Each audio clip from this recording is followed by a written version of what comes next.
چهره‌های آن در سخن شاعران بزرگ میهن. در لابلای شعرهای شاعران پر آوازه ایران که با یاد و نام چهره‌های انقلابی و مبارز توده‌ای سروده شده اند، ما تاریخ حزب توده ایران را نیز می‌خوانیم، یعنی سرگذشت تشکلی که از همپیمانی توده‌های زحمت و روشنفکران مترقی و مردمی شکل گرفته است و در قالب واژگان و بیان برآمده از ژرفای عاطفه به حس همدلی و همداستانی شاعر با پرچمداران مبارزه زحمت کشان هنر پیشرو ایران را رقم زدند. احمد شاملو، الف بامداد، شاعر احساسهای ناب بشری، در شعری یاد جان باختن دکتر تقی انقلابی دانشمند و الهام بخش حزب توده ایران را که توسط به قول او آدولف رضاخان به قتل رسید با سخنانی ماندگار تصویر می‌کند.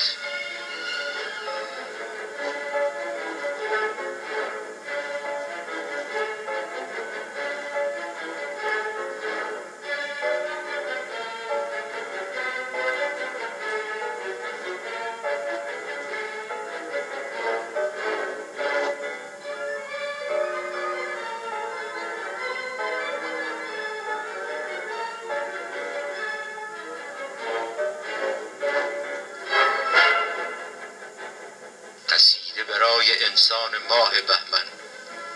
تو نمیدانی غریو یک عظمت وقتی که در شکنجه یک شکست نمی نالد چه کوهی است.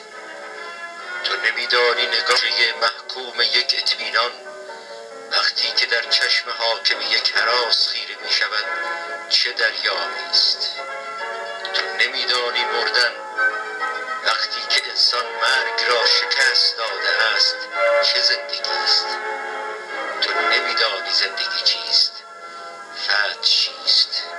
تو نمیدانی ارانی کیست و نمیدانی هنگامی که گور او را از پوست خاک و استخوان آجر انباشتی و لبانت به لبخند آرامش شکفت و گلویت به انفجار خنده ای ترکید و هنگامی که پنداشتی گوشت زندگی او را از استخوان‌های پیکرش جدا کرده ای، چگونه او طبل سرخ زندگیش را به نوا درآورد، در نبض زیرا در قلب آبادان و حماسه طوف شعرش را آغاز کرد با 3 دهان 100 دهان 1000 دهان با 300,000 دهان، با قافیه خون، با کلمه انسان، با کلمه انسان کلمه حرکت، کلمه شتاب، با مارش فردا که راه می رود می افتد بر می خیزد،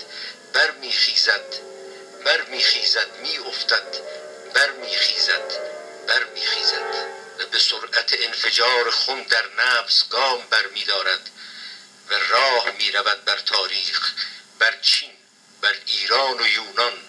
انسان انسان، انسان انسان، انسانها و که می دود چون خون شتابان در رگ تاریخ، در رگ ویتنام، در رگ آبادان.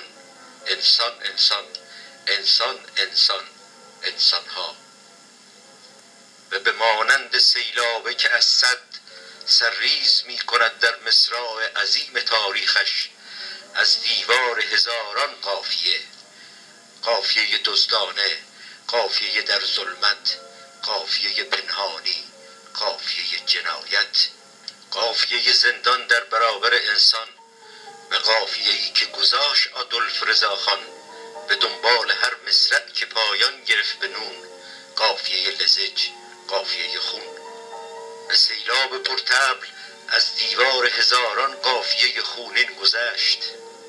خون انسان، خون انسان، انسان خون انسان و از هر انسان سیلابه ای از خون و از هر قطره هر سیلابه 1000 انسان.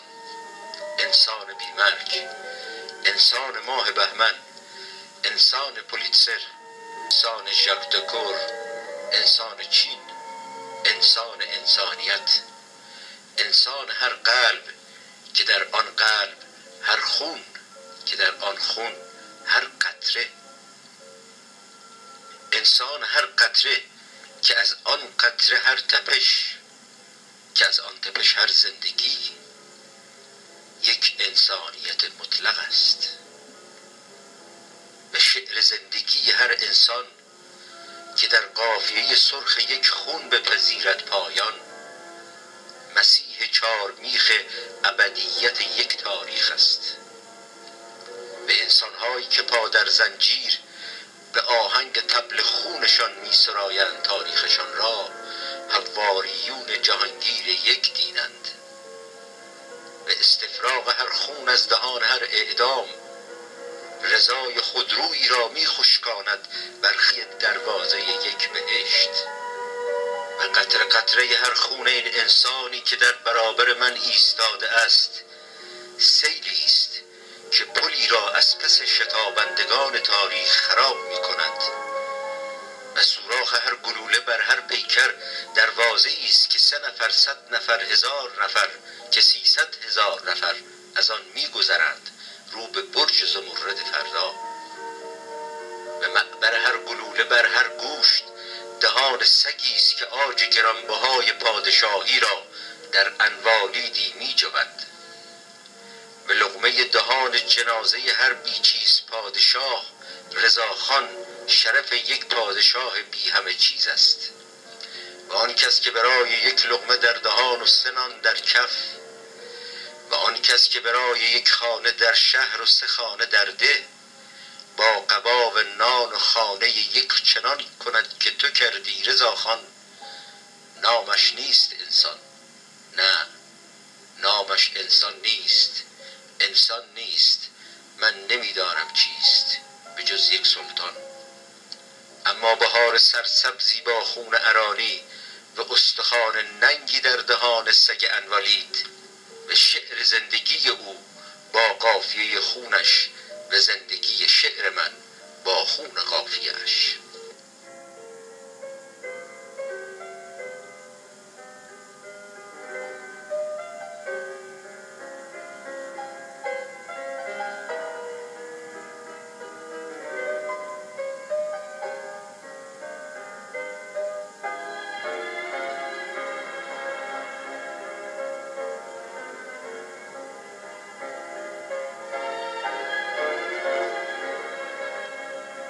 اندیشمند